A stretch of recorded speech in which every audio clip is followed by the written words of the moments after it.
नमस्कार, info world TV में आपका स्वागत है। Breaking news. उड्डयन मंत्री से बोले उद्धव ठाकरे, उड़ानें शुरू करने से पहले महाराष्ट्र का हाल जान लें। महाराष्ट्र में पालघर के बाद नांदेड़ में साधु की हत्या, आरोपी किया गया गिरफ्तार। क्या भारतीय जवानों को चीनी सैनिकों ने हिरासत में लिया? सेना ने दिया जवाब। कोरोना महामारी के बीच परमाणु हथियार बढ़ाने की जुगत में किम जोंग उन। अब खबरें विस्तार से।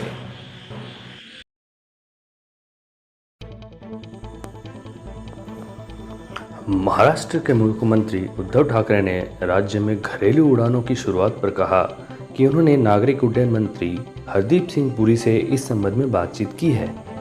उद्धव ठाकरे ने केंद्रीय मंत्री से कहा कि उड़ानें शुरू करने से पहले महाराष्ट्र की स्थिति का जायजा लेना होगा।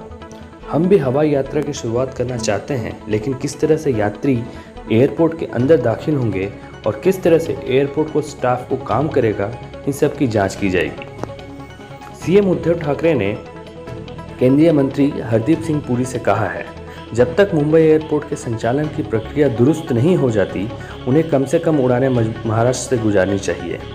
बेहद ज़रूरी घरेलू उड़ानों को ही 25 मई से महाराष्ट्र से होकर गुजरने दिया जाए।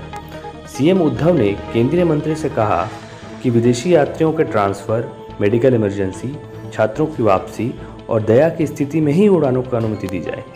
सीएम उद्धव के बयान के बाद राज्य में विमानन सेवाएं शुरू होने पर जारी सस्पेंस और बढ़ गया है।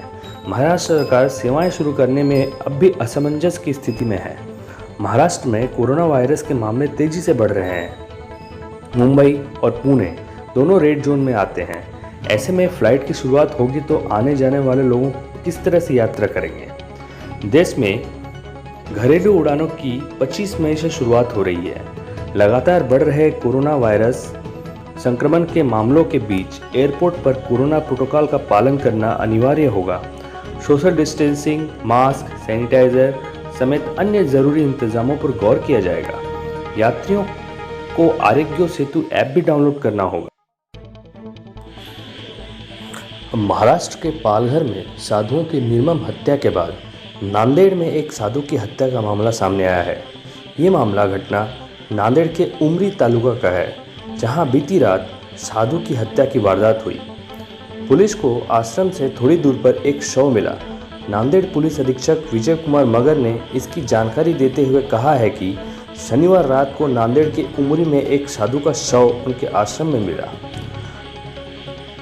समाचार एजेंसी ANI के अनुसार विजय कुमार मगर ने आगे कहा, मृतक साधु और हत्या का आरोपी एक ही समुदाय के हैं।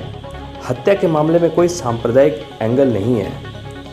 विजय कुमार मगर ने कहा कि साधु हत्या मामले में आरोपी को गिरफ्तार कर लिया गया है। उसके खिलाफ आपराधिक रिकॉर्ड है। वो 10 साल पहले ही हुई एक हत्या के मामले में सह अभियुक्त था और उस पर पहले भी छेड़छाड़ का मुकदमा दर्ज किया जा चुका है। समाचार एजेंसी IANS के अनुसार नांदेड़ के पुलिस अधीक्षक विजय कुमार मगर ने कहा है, शनिवार रात 2 अज्ञात लोगों ने आश्रम में घुसकर शिवाचार्य निर्वरद्र पशुपतिनाथ महाराज की आंखों में मिर्च पाउडर फेंक दिया। अपराधियों ने शिवाचार्य के कार की चाबियों के अलावा उनके बेडरूम से 69,000 रुपये, लैपटॉप समेत करीब 1.5 लाख रुपए के कीमती सामान लूट लिया। विजय कुमार मगर के अनुसार शिवाचार्य की उनके साथ हाथापाई हुई। बदमाशों ने इस दौरान उन्हें मार डाला। उसके बाद वो कार लेकर भागने लगे और आश्रम के मुख्य द्वार से कार की टक्कर हो गई। आवाज़ सुनकर आश्रम के लोग बाहर भागे, लेकिन तब तक दोनों मोटरसाइकिल से भागने में सफल रहे। बाद में पुलिस को आश्रम से थोड़ी दूर पर एक शव मिला। उसे आरोपी का साथी माना जा रहा है।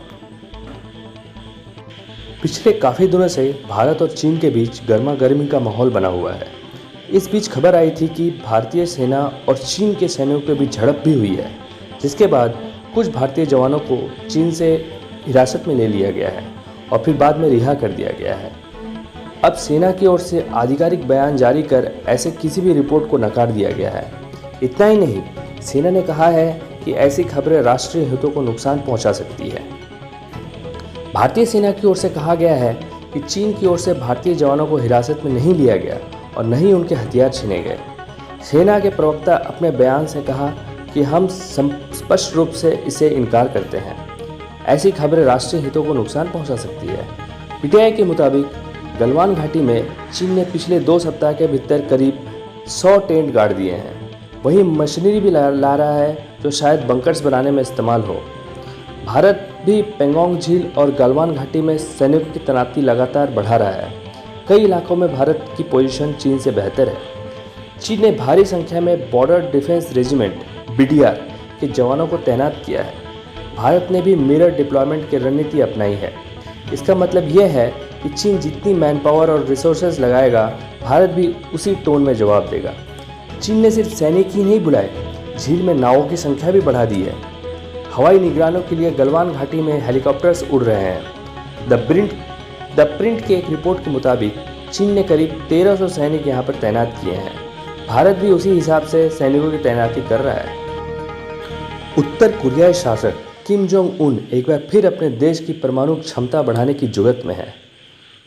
कोरियन सेंट्रल न्यूज़ एजेंसी के मुताबिक किम जोंग उन करीब 3 हफ्तों के बाद सार्वजनिक तौर पर नजर आए और परमाणु क्षमताओं को बढ़ाने के लिए एक सैन्य बैठक की मेजबानी की। बता दें कि उत्तर कोरिया और अमेरिका के बीच परमाणु निशस्त्रीकरण को लेकर वार्ता रुकी हुई है। न्यूज़ एजेंसी के मुताबिक किम जोंग उनको करीब 3 हफ्ते बाद केंद्रीय सैन्य आयोग की बैठक में पहली बार सार्वजनिक तौर पर देखा गया। कोरोना वायरस के चिंताओं के बीच बीते 2 महीने से वो सार्वजनिक कार्यक्रम से नदारद थे। इसके बाद उनके खराब स्वास्थ्य और मौत को लेकर अफवाहों का बाजार भी गर्म हो गया था। उत्तर कोरिया के परमाणु और मिसाइल कार्यक्रम को खत्म करने के उद्देश्य से अमेरिकी नेतृत्व में बीते साल असफल वार्ता हुई थी।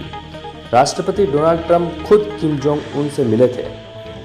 किम जोंग उनकी अध्यक्षता में सैन्य आयोग की जो बैठक हुई उसमें सशस्त्र बलों को मजबूत करने के उपायों पर चर्चा हुई और शत्रुतापूर्ण ताकतों से लगातार बढ़े या छोटे सैन्य खतरों का सामना करने की रणनीति पर विचार किया गया। इस बैठक में देश की परमाणु युद्ध नीति और रणनीति के तौर पर सशस्त्र बलों को किसी भी अभियान के लिए तैयार रहने के लिए नई नीतियों पर विचार किया गया।